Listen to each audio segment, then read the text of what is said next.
Ways to improve your memory. Lots of ways to improve our memory. First thing is practice, practice, practice. You know that they say practice makes perfect, and they are not wrong. Because the more we practice, the more we're working that memory muscle in our brain. So, one thing that you can do is not use your navigation system all the time. Make sure that you don't have to be anywhere on time, that you have that available so that you don't get lost. But when you're going somewhere and you have the time, you can always look and see which way is the quickest or if there's any traffic, but then don't use the maps to get there. Because that way we're working the muscle memory and our memory in order to remember where to go. Okay, and you can even take alternate routes and just try different ways of improving your memory and challenging it. You don't want to stress yourself out. So that's why I say make sure you're at a time and a place where you can do this. But you want to do things that work your memory to improve it and prevent it from getting worse. A lot of it's going to be prevention from it getting worse later in life.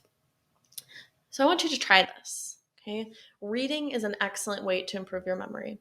And if it needs to be something that maybe isn't as knowledge friendly or learning friendly, like a romance novel or a science fiction, which science fiction would probably be good because it's going to get you to work your memory and your mind in a unique way and think about things in different ways.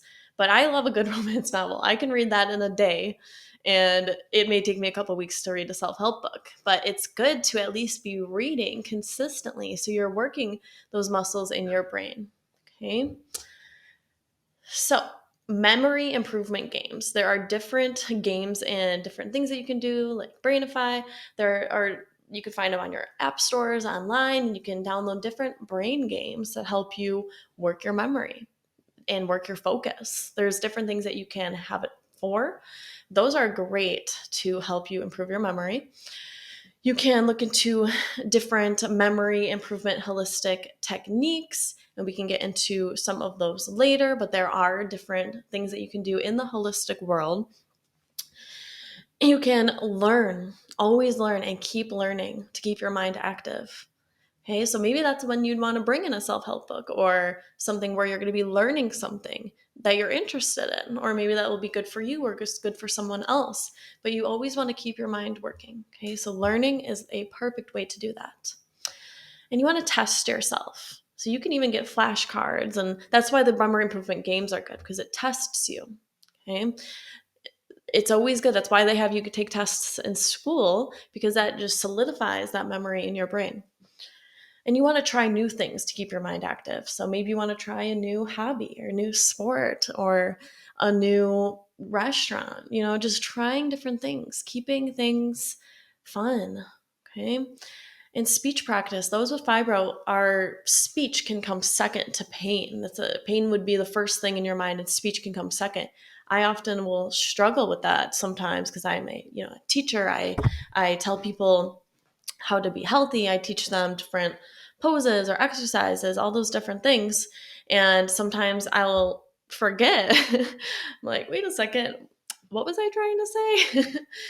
And like right now, it'll just be lost because I'll be thinking about, oh, my neck hurts or my shoulder hurts. So it is important to practice that speech, even if you're just talking in a mirror and going through scenarios of what could happen throughout the day.